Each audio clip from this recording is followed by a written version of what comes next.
ವೀಕ್ಷಕರೇ ನಮಸ್ಕಾರ. ನಾನು ಇವಾಗ ಕೆರೆಗೆ ಬಂದೀನಿ. ಕೆರೆ ಹತ್ರ ಯಾವ ಥರ ಮೀನುಗಳು ಮತ್ತು ಪ್ಲಾಸ್ಟಿಕ್ಕು, ನೀರಿನ ಬಾಟಲು ಈ ಥರ ಅನೇಕಗಳು ಹಾಳು ಮಾಡ್ತಾ ಇದ್ದಾರೆ ಕೆರೆನ. ಹಾಗಾಗಿ ತಾವೆಲ್ಲರೂ ನನಗೆ ನನ್ನ ವಿಡಿಯೋ ನೋಡಿ ಸಪೋರ್ಟ್ ಕೊಡಿ. ವೀಕ್ಷಕರೇ ನಮಸ್ಕಾರ. ಇವತ್ತು ಬಂದಿರುವ ವಿಷಯ ಏನಂದರೆ, ನಾನು ಕಂಪ್ನಿಯಲ್ಲಿ ಕೆಲಸ ಮಾಡ್ತಾಯಿದ್ದು ಬರುವಾಗ ಹಾಗೆ ಒಂಚೂರು ವಿಷಯ. ಸೊ ಹಾಗಾಗಿ ಏನು ವಿಷಯ ಅಂದರೆ, ಇವಾಗ ನಾನು ಕೆರೆ ಕಡೆ ಬಂದಿದ್ದೆ. ಕೆರೆ ಕಡೆ ಬಂದಿರೋ ವಿಷಯ ಏನಂದರೆ, ಈ ಕೆರೆ ಇಷ್ಟು ಸಮೃದ್ಧವಾಗಿ ನೀರು ಇಷ್ಟೊಂದು ತುಂಬಿಕೊಂಡಿದೆ. ನೀರು ಇದು ಬೆಂಗಳೂರಲ್ಲಿ ಕೆರೆ ಎಲ್ಲಿದೆ ಅಂತ ಹೇಳ್ತೀನಿ. ನನಗೂ ಅಷ್ಟು ಗೊತ್ತಿಲ್ಲ, ಅದಕ್ಕೆ ಕೇಳ್ಕೊಂಡಿರ್ತೀನಿ. ಇದು ಆಲೂರು ಪಾಳ್ಯ ಅಂತೆ. ಸೊ ಇದು ಮಾಕ್ಳಿ ಪಕ್ಕದಲ್ಲಿರೋದು, ನೆಲಮಂಗಲ ಮತ್ತು ದಾಸನಪುರ ತಾಲೂಕು ಸಂಬಂಧಪಟ್ಟಿರೋದು. ಹಾಗೆಯೇ ಈ ಕೆರೆಯಲ್ಲಿ ಮೀನುಗಳಿದ್ದಾವೆ. ಮೀನುಗಳು ಯಾವ ಥರ ರೀತಿಯಲ್ಲಿ ಸತ್ತೋಗಿದೆ ಅಂದರೆ, ಒಂದೊಂದು ಮೀನು 1 kg 2 kg ಮೀನಿದೆ. ಸೊ ಇದಕ್ಕೆ ಈ ಕೆರೆಗೆ ಸಂಬಂಧಪಟ್ಟಂಥ ಇಲಾಖೆಯವರು ಇದ್ರ ಬಗ್ಗೆ ಕೇರ್ ತೊಗೋಬೇಕು. ಸೊ ಅದೇ ರೀತಿಯೇ ಇಲ್ಲಿ ಕಾಣಿಸ್ತಾ ಇರೋ ದೃಶ್ಯ ಏನಂದರೆ, ಪ್ಲಾಸ್ಟಿಕ್ಕು ಹಾಕ್ತಾಯಿದ್ದಾರೆ. ಈ ಥರ ಪ್ಲಾಸ್ಟಿಕ್ಕು ಫಾರ್ಮು ಅಂದರೆ ನೀರಿನ ಬಾಟಲು ಈ ಥರ ಎಲ್ಲ ಇದೆ. ಆಮೇಲೆ ಇದು ಈ ಕೆರೆಗೆ ಏನಾದರೂ ಸ್ವಲ್ಪ ಯಾರಾದರೂ ಈ ಸಂಬಂಧಪಟ್ಟವರು, ಈ ಗ್ರಾಮ ಪಂಚಾಯತಿಯವರಾಗಲಿ ತಾಲೂಕು ಪಂಚಾಯತಿಯವರಾಗಲಿ ಈ ಕೆರೆಗೆ ಏನಾದರೂ ಅಭಿವೃದ್ಧಿ ಹೊಂದರೆ ತುಂಬ ಒಳ್ಳೆಯದಾಗುತ್ತೆ. ಆಮೇಲೆ ಇದಕ್ಕೆ ಬೋಟಿಂಗ್ ಶಿಫ್ಟು ಮಾಡ್ಬೋದು. ಇದರಲ್ಲಿ ಆ ಥರ ಏನೋ ಮೊಸಳೆ ಗಿಸಳೆ ಏನೂ ಇರೋಲ್ಲ. ಆದರೆ ಇದರಲ್ಲಿ ಏನಾದರೂ ಮಾಡಿಕೊಂಡು ಚೆನ್ನಾಗಿದ್ದು ಮಾಡಿಕೊಂಡ್ರೆ ಬಂದಂಥ ಎಲ್ಲ ಟೂರಿಸ್ಟ್ ಪ್ಲೇಸ್ ಮಾಡ್ಕೋಬೋದು. ಆಮೇಲೆ ಪ್ರತಿ ಸಂಡೇ ರಜಾ ಇದ್ದಾಗ ಅವಾಗ ಇಲ್ಲಿ ಏನಾದರೂ ಬಂದ್ಕೊಂಡು ಕುತ್ಕೊಂಡು ಇದು ಮಾಡ್ಬೋದು, ಹರಟೆ ಹೊಡಿಬೋದು. ಅಥವಾ ವಯಸ್ಸಾದವ್ರು ಬಂದು ಕುತ್ಕೋಬೋದು, ಚಿಕ್ಕ ಮಕ್ಕಳು ಬಂದು ಆಡ್ಕೋಬೋದು. ಸ್ವಲ್ಪ ಎಲ್ಲ ರೌಂಡಿಂಗ್ ಎಲ್ಲ ಮಾಡಿಸಿ ಕುತ್ಕೊಳ್ಳೋಕ್ಕೆ ನಿಂತ್ಕೊಳ್ಳೋಕೆ ಮಾಡಿದ್ರೆ, ಇಲ್ಲೇ ಒಂದು ಆಂಜನೇಯ ದೇವಸ್ಥಾನ, ಚಿಕ್ಕದು ಹಳೆ ಕಾಲದ್ದು ಒಂದು ದೇವಸ್ಥಾನ ಇದೆ. ಅದಕ್ಕೆ ಸಂಬಂಧಪಟ್ಟಂಗೆ ಅದ್ರ ಬಗ್ಗೆ ಏನು ಮಾಹಿತಿ ಏನಿಲ್ಲ. ಅದ್ರ ಬಗ್ಗೆ ಮಾಹಿತಿ ನಾನು ಕೇಳ್ಕೋಬೇಕು ಇನ್ನು. ಆದರೆ ಇವಾಗ ನಾನು ರೀಸೆಂಟಾಗಿ ಕಂಪ್ನಿಗೆ ಇದ್ದರಿಂದ ಏನು ಕೇಳೋಕೆ ನನಗೆ ಸ್ಥಿತಿಯಲ್ಲಿ ನಾನಿಲ್ಲ. ಅದ್ರ ತಕ್ಕ ಮಟ್ಟಿಗೆ ಹೇಳ್ಬೇಕಾದ್ರೆ ಇದ್ರ ಬಗ್ಗೆ ಏನಿದೆ ಹಿನ್ನೆಲೆ ಏನಂತ ನಾನು ಕೇಳ್ಕೋಬೇಕು. ಅತಿ ದೊಡ್ಡ ಕೆರೆ ನಿಜ ಹೇಳ್ಬೇಕಂದ್ರೆ ಮಿನಿಮಮ್ ಒಂದು 8 ಎಕರೆದಲ್ಲಿ ಇರುವಂಥ ಕೆರೆ. ನೀರು ಚೆನ್ನಾಗಿದೆ, ಕಲ್ಲು ವಿಷಯವಾಗಿ ಆಗಿಲ್ಲ. ಹಾಗಾಗಿ ತಾವು ದಯವಿಟ್ಟು ಗಮನಕ್ಕೆ ತೊಗೋಬೇಕು.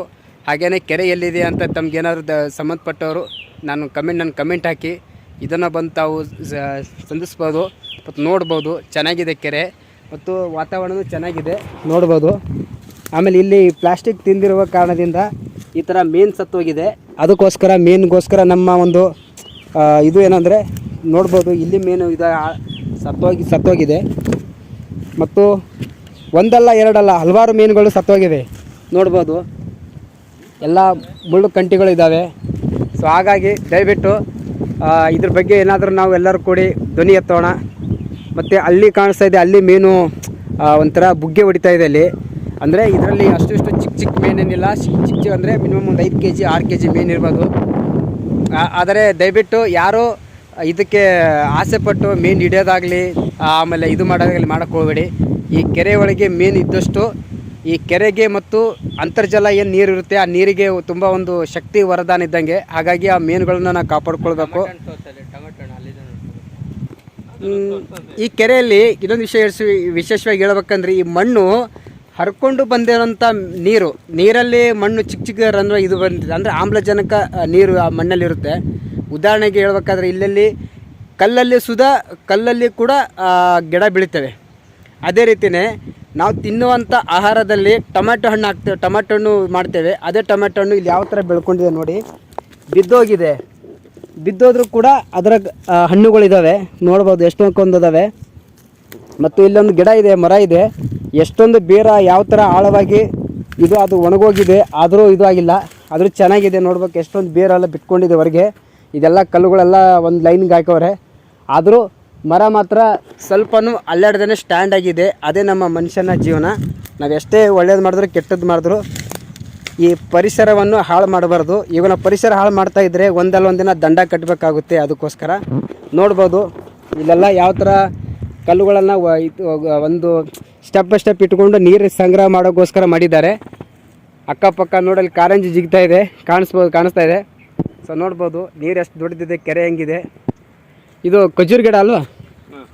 ಅದು ಖಜೂರ್ ಗಿಡ ಇದೆ. ಯಾರು ತಿನ್ಬೇಕಾದ್ರೆ ಬಂದು ತೊಗೊಂಡೋಗಿ, ನಾವೇನು ಬೇಡ ಅನ್ನಲ್ಲ. ಇವರು ಕೆಲಸ ಮಾಡೋರು, ನಾವು ಒಂದೇ ಕಂಪ್ನಿಲಿ ಕೆಲಸ ಮಾಡ್ತೀವಿ. ಇವರು ಭೀಮೇಶಣ್ಣ ಅಂತ. ಇವರು ಬಂದು ಇಲ್ಲೇ ಮಾಕ್ಳಿ ಅಂತ ನೆಲಮಂಗಲ ಮತ್ತು ದಾಸನಪುರ ತಾಲೂಕಲ್ಲಿ ಇರ್ತಾರೆ. ಇವರೇ ಈ ಕೆರೆ ಬಗ್ಗೆನೇ ಮಾಹಿತಿ ಕೊಟ್ಟಿದ್ದರು. ಅವರಿಗೆ ತುಂಬ ಧನ್ಯವಾದ ಅಂತ ಹೇಳ್ತೀನಿ. ಅಂದರೆ ಈ ಕೆರೆ ಬಗ್ಗೆ ಏನಂದರೆ ಯಾವ ಥರ ಉಳಿಸ್ಕೋಬೇಕು ಏನು ಅಂತ, ಪ್ಲಾಸ್ಟಿಕ್ ಹಾಕೋದಾಗಲಿ ಇದಾಗಲಿ ಅವ್ರು ಹೇಳೋಕ್ಕೆ ಭಯ ಪಡ್ತಾಯಿದ್ದಾರೆ. ಏನು ನನಗೇನು ಇದಿಲ್ಲ. ಸೊ ನೋಡ್ಬೋದು ಪಕ್ಕ ಎಲ್ಲ ಸೈಟ್ಗಳು ಆಗ್ತಾಯಿದ್ದಾವೆ. ಅದರಿಂದ ಏನು ತೊಂದರೆ ಇಲ್ಲ, ಆಗಲಿ ಬೇಡನಲ್ಲ. ಆದರೆ ದಯವಿಟ್ಟು ಈ ಒಂದು ಕೆರೆನ ಮುಚ್ಚಾಕೆ ಹೋಗಬೇಡಿ. ಈ ಕೆರೆಯಿಂದ ನಿಮಗೆ ಲಾಭ ಇದೆ. ಬೋರ್ ಹಾಕ್ಬೇಕಂದ್ರೆ ಈ ಕೆರೆಗಳೆಲ್ಲ ಮುಚ್ಚಾಕ್ಬಿಟ್ರೆ ಮಳೆ ನೀರೆಲ್ಲ ಅಲ್ಲೇ ನಿಂತ್ಕೊಂಡ್ಬಿಡುತ್ತೆ. ಅಪಾರ್ಟ್ಮೆಂಟ್ ಕಟ್ಕೊಂಡ್ಬಿಟ್ರೆ ಅಲ್ಲೇ ನೀರು ನಿಂದಿರ್ತವೆ. ಸೊ ಎರಡನೇ ವಿಷಯ ಹೇಳ್ಬೇಕಂದ್ರೆ ಭೂಮಿಯೊಳಗೆ ಅಂತರ್ಜಲನೇ ಇಲ್ಲ ಅಂದರೆ ಕೆರೆನೇ ಇಲ್ಲ ಅಂತ ಅಂತರ್ಜಲ ಇರೋಲ್ಲ. ಮಟ್ಕಲ್ ಹತ್ರ ಇದೆ ಅಂತ ಈ ಕೆರೆ. ಸೊ ಹಾಗೇನೆ ಏನಂತ ಹೇಳ್ಬೇಕಂದ್ರೆ ಈ ಕೆರೆನ ಮುಚ್ಚಕ್ಕೆ ಹೋಗಬೇಡಿ. ಇನ್ನೊಂದು ವಿಷಯ ಹೇಳ್ಬೇಕಂದ್ರೆ ನೀರು ಭೂಮಿ ಒಳಗೆ ಬರಬೇಕಾದ್ರೆ ಕೆರೆ ಮುಖಾಂತರನೇ ಬರೋದು. ಇವಾಗ ಆಲ್ಮೋಸ್ಟ್ ಹಳ್ಳ ಮತ್ತು ಹೊಳೆಗಳೆಲ್ಲ ಹಾಳಾಗಿ ಹೋಗ್ತಾ ಇದ್ದಾವೆ. ಅಲ್ಪ ಸ್ವಲ್ಪ ಇರೋ ಕೆರೆಗಳನ್ನಾದರೂ ನಾವು ಕೈಕೊಂಡ್ರೆ ನಮಗೆ ನೀರು ಯಾವಾಗಲೂ ಇರುತ್ತೆ ಅಂತ ನನ್ನ ಭಾವನೆ. ಸೊ ಇದಕ್ಕೋಸ್ಕರ ಚಿಕ್ಕದಾದ ಒಂದು ವಿಡಿಯೋ ಮಾಡೀನಿ. ಯಾರಾದರೂ ದಯವಿಟ್ಟು ಬೇಜಾರಾಗಬೇಡಿ, ಏನಾದರೂ ಕಮೆಂಟ್ ಹಾಕಿ. ಮುಂದಿನ ವಿಡಿಯೋದಲ್ಲಿ ಮುಂದಿನ ಭಾಗದಲ್ಲಿ ಮತ್ತೆ ಬರ್ತೀನಿ. ಜೈ ಕರ್ನಾಟಕ. ವೀಕ್ಷಕರೇ, ಇವಾಗ ನಾನು ಹೇಳುವ ವಿಷಯ ಏನೆಂದರೆ, ಇಲ್ಲಿ ಕೆರೆಯ ಪಕ್ಕದಲ್ಲಿಯೇ ಒಂದು ಕಂಪೌಂಡ್ ಹಾಕಿದ್ದಾರೆ. ಕಂಪೌಂಡ್ ಪಕ್ಕದಲ್ಲಿಯೇ ಕಲ್ಲುಗಳ ಮೇಲೆ ಕಲ್ಲುಗಳು ಜೋಡಿಸಿ ಮಣ್ಣುಗಳನ್ನು ದಿಬ್ಬಗಳನ್ನು ಮಾಡಿ ಆ ಕೆರೆಗೆ ಚೌಕಟ್ಟು ಥರ ಮಾಡಿ ನೀರನ್ನು ಶುದ್ಧವಾದ ನೀರು ಇದೆ. ಯಾವುದೇ ರೀತಿ ಕಲ್ಮಶ ಇಲ್ಲ. ಅಂದರೆ ಈಗ ಚರಂಡಿ ನೀರಾಗಲಿ ಅಥವಾ ಮನೆಗಳ ನೀರಾಗಲಿ ಬರೋಕ್ಕೆ ಅವಕಾಶ ಆ ಥರ ಚೆನ್ನಾಗಿದ್ದಾರೆ. ನನಗೆ ಖುಷಿ ವಿಷಯ ಏನಂದರೆ, ನಮ್ಮ ನಾಡಕವು ಕೆಂಪೇಗೌಡರು ಈ ಬೆಂಗಳೂರು ಕಟ್ಟಿಸಿದ ಮಹಾನುಭಾವ ಕೆರೆಯನ್ನು ಕಟ್ಟಿಸಿದ. ಯಾಕೆಂದರೆ ಕೆರೆಗಳು ಇರೋದ್ರಿಂದ ಏನಾಗುತ್ತೆ ಅಂದರೆ, ಈ ಅಂತರ್ಜಲ ಅಂದರೆ ಈ ಭೂಮಿ ಒಳಗೆ ನೀರು ಇರಬೇಕಾದ್ರೆ ಕೆರೆಗಳು ಇರಬೇಕು, ಹಳ್ಳಗಳು ಇರಬೇಕು, ಹೊಳೆಗಳು ಇರಬೇಕು. ಆದಾಗ ಮಾತ್ರ ಒಂದು ಭೂಮಿ ಒಳಗೆ ನೀರು ಇರುತ್ತೆ. ಕೆರೆಗಳು ಮುಚ್ಚಾಕಿ ನಾವೆಲ್ಲ ಅಪಾರ್ಟ್ಮೆಂಟ್ ಕಟ್ಕೊಳ್ಳೋದಾಗಲಿ, ಸೈಟ್ ಕಟ್ಟೋದಾಗಲಿ, ಆಮೇಲೆ ಕ್ರಿಕೆಟ್ ಗ್ರೌಂಡ್ ಮಾಡೋದಾಗಲಿ, ಈ ಥರ ಎಲ್ಲ ಮಾಡೋದ್ರಿಂದ ಏನಾಗುತ್ತೆ ಅಂದರೆ ನೀರಿನ ಮಟ್ಟ ಭೂಮಿ ಒಳಗೆ ಕಮ್ಮಿ ಆಗುತ್ತೆ. ಆವಾಗ ತಾಪಮಾನ ಜಾಸ್ತಿ ಆಗುತ್ತೆ. ಅಂದರೆ ಹೇಗೆ ಅಂದರೆ, ಇವಾಗ ಮೇಲೆ ಬರೋ ಸೂರ್ಯಕಿರಣ ನೇರವಾಗಿ ನಮ್ಮ ಭೂಮಿಗೆ ಅಪ್ಪಳಿಸುತ್ತೆ. ಅದು ಹೇಗೆ ಅಂದರೆ, ಈ ಓಜೋನ್ ಪದರ ಅಂತ ಒಂದು ಈ ಭೂಮಿ ಮೇಲೆ ಇರುತ್ತೆ. ಅದಕ್ಕೆ ಅದೆಲ್ಲ ಇವಾಗ ರಂಧ್ರಗಳು ಬಿದ್ದು ತೂತಾಗಿ ಶಾಖಗಳು ಜಾಸ್ತಿ ಆಗ್ತಾ ಇದೆ. ಅದೇ ರೀತಿಯಲ್ಲಿ ನಮಗೆ ಈ ನಿಸರ್ಗದಲ್ಲಿ ಏನು ಅಂದರೆ, ಮರಗಳು ಕಡಿಬಾರ್ದು ಮತ್ತು ಮರಗಳನ್ನು ಉಳಿಸ್ಬೇಕು ಮತ್ತು ಕೆರೆಗಳನ್ನು ಉಳಿಸ್ಕೋಬೇಕು. ಮತ್ತು ಯಾವುದೇ ರೀತಿ ಕಂಪನಿಗಳು ಇಂಗಾಲದ ಡೈಆಕ್ಸೈಡ್ ಮತ್ತು ಈ ಕೆಮಿಕಲ್ ಬರುವಂಥ ನೀರುಗಳನ್ನು ಅದಕ್ಕೆ ಏನಾದರೂ ಪರಿಹಾರ ಹುಡುಕಬೇಕು. ಇಲ್ಲ ಆದರೆ ಏನಾಗುತ್ತೆ ಸಮಸ್ಯೆ ಅಂದರೆ, ಕೆರೆ ಒಳಗಾಗಲಿ ಹೊಳೆ ಒಳಗಾಗಲಿ ನೀರೆಲ್ಲ ಹೋಗ್ಬಿಟ್ರೆ ಅದರಿಂದ ನಾವು ಕುಡಿತೇವೆ. ನಮ್ಮ ದೇಹದಲ್ಲಿ ಅನೇಕ ತೊಂದರೆಗಳಾಗುತ್ತೆ. ಮತ್ತು ಅದಲ್ಲದೆ ಈ ನೀರು ಜಾನುವಾರುಗಳು ಪ್ರಾಣಿಗಳು ಕುಡಿತವೆ, ಅವಕ್ಕೂ ಸಮಸ್ಯೆ ಆಗುತ್ತೆ. ನಾವೆಲ್ಲರ ಬಗ್ಗೆನೂ ಗಮನ ತಗೊಂಡು ಎಚ್ಚೆತ್ತು ಚೆನ್ನಾಗಿ ನೀರನ್ನು ಕಾಯ್ದುಕೊಳ್ಳಬೇಕು. ಇದೇ ನಮ್ಮ ಗುರಿ ಆಗಬೇಕು. ಮತ್ತು ಬೇರೆಯವ್ರ ಬಗ್ಗೆ ಮಾತಾಡೋಕ್ಕಿಂತ ಮುಂಚೆ ನಾವೆಲ್ಲರ ಬಗ್ಗೆ ಒಳ್ಳೆಯದನ್ನು ನಾವು ಆತ್ಮ ಗೌರವದಿಂದ ಚೆನ್ನಾಗಿ ನೋಡ್ಕೋಬೇಕು. ಯಾಕಂದರೆ ಧರ್ಮನ ನಾವು ಕೈದರೆ ಧರ್ಮ ನಮ್ಮನ್ನು ಕೈಯುತ್ತೆ.